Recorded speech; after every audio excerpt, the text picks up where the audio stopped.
प्यारे बच्चे, आज कक्षा 11 के बायोलॉजी में जो विषाणु चैप्टर वायरस चैप्टर पढ़ा रहे थे उसी को आगे बढ़ाते हुए विषाणु का नामकरण बता रहे हैं। देखिए बच्चे, जितने जीव है, जीव जंतु जो भी है, सबका अंतर्राष्ट्रीय स्तर पर नामकरण हुआ है, क्योंकि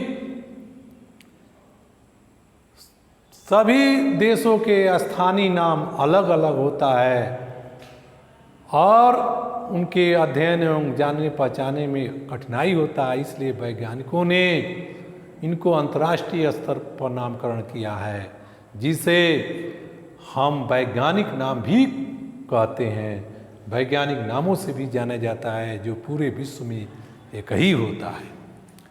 अब इसमें विषाणु का नामकरण कैसे होता है? नामक कल्चर ऑफ वायरस में IAMS, ध्यानपूर्वक देखिए, पूछा जाता है IAMS क्या है? इंटरनेशनल, I से एसोसिएशन, M से एसोसिएशन ऑफ, M से माइक्रोबायोलॉजिकल सोसाइटीज, इसका पूरा नाम हो गया।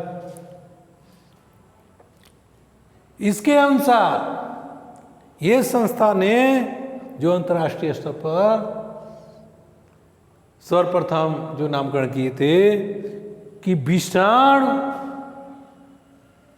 का स्थानीय जहाँ जहाँ वो जाता है, उसी के जहाँ जहाँ वो इन्फेक्शन करता है, संक्रमण करता है, उसका उसी के हिसाब से उसका नामकरण किया जाता है। जैसे उत्तक कोशिका को संक्रमित करने वाले जंतुओं की उत्तक कोशिका को संक्रमित करने वाले वायरस को एडिनो वायरस कहते हैं। अगर एडिनो वायरस आपके मन में कहीं आ गया तो समझ लो कि वह उत्तक टिश्यू सेल को इन्फेक्शन करने वाला है वायरस। दूसरा है विषाणुओं को फैलाने वाले, वायरस को फैलाने वाले वाहक या वेक्टर को क्या कहते हैं? अर्बो वायरस, अर्बो वायरस कहते हैं। जैसे आर्थ्रोपोडा के ज़्यादा से ज़्यादा जंतु मच्छर हुआ तमाम जो है फैलाने करते हैं, इसे अर्बो वायरस या आर्थो वायरस भी कहते हैं। इसके बाद से विषाणु का वर्गीकरण करते हैं। विषाणु का वर्गीकरण, इसको हम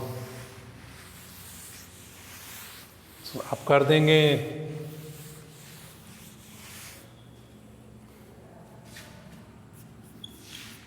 विषाणु का वर्गीकरण,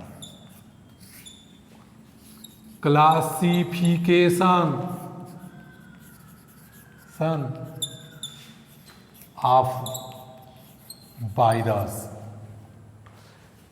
देखिए बच्चे, विषाणु का कोई प्राकृतिक वर्गीकरण नहीं है, परंतु कुछ वैज्ञानिकों ने अपने हिसाब से इनका वर्गीकरण किया है। एक होम्स नामक वैज्ञानिक 1948 में, होम्स नामक वैज्ञानिक ने गण आर्डर, विषाणु का एक आर्डर बनाया। उस आर्डर का नाम रखे वायरेल्स, वायरेल्स या आर्डर हो गया। इनके अनुसार इसे 3 श्रेणियों में बांटा गया है। 3 श्रेणी में बांटा गया है। पहला आप जानते हैं बच्चे,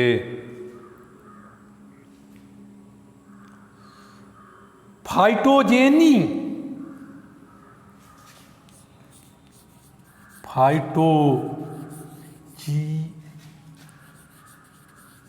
फाइटोजेनी ये क्या है? पौधों को संक्रमित करने वाले विषाणु को फाइटोजेनी कहते हैं। पौधों को संक्रमित करने वाला विषाणु। देख लिए। दूसरा है जूफैजीनी, जूफैजीनी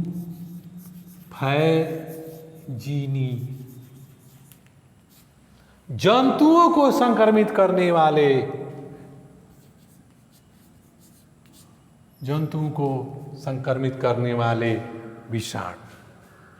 तीसरा है फैजीनी,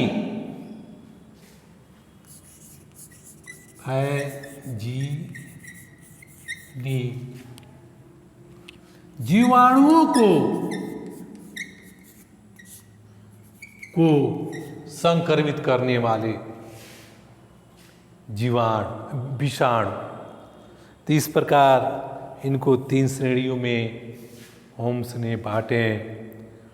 उसके बाद से आपको ध्यान में रखना है कि आप फाइटोजीनी किसे कहते हैं? पौधे को संक्रमित करने वाले विषाणु। जूफैजीनी किसको कहते हैं? जंतुओं को संक्रमित करने वाले। फैजीनी किसको कहते हैं? जीवाणु को संक्रमित करने वाले। इसके बाद से अंतर्राष्ट्रीय स्तर पर ये वर्गीकरण को आगे बढ़ाया गया। तो ICTV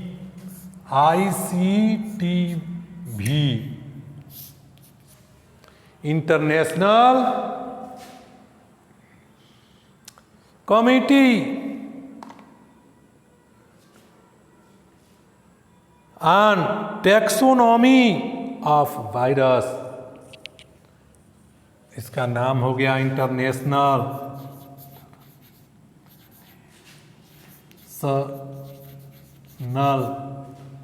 कमिटी। यहां से लिख दे रहे हैं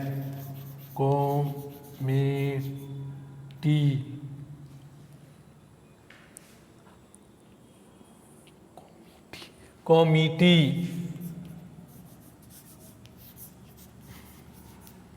ऑन टैक्सोनॉमी,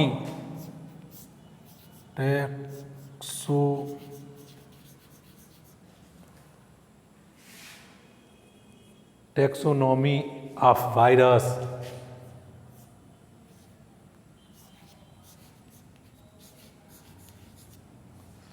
बच्चे यह 3 ICTV पूछा जाता है क्या है? अंतर्राष्ट्रीय संगठन पर विषाणुओं की शारीरिक संरचना का अध्ययन होता है। इसके आधार पर 1971 में, इसके आधार पर 1971 में विषाणु को, वायरस को वायरा नाम दिया गया। विषाणु को वायरा रखा गया और इस वायरा को 2 भागों में बांट दिया गया है। इस वायरा को 2 भागों में बांटा गया है। डेक्सी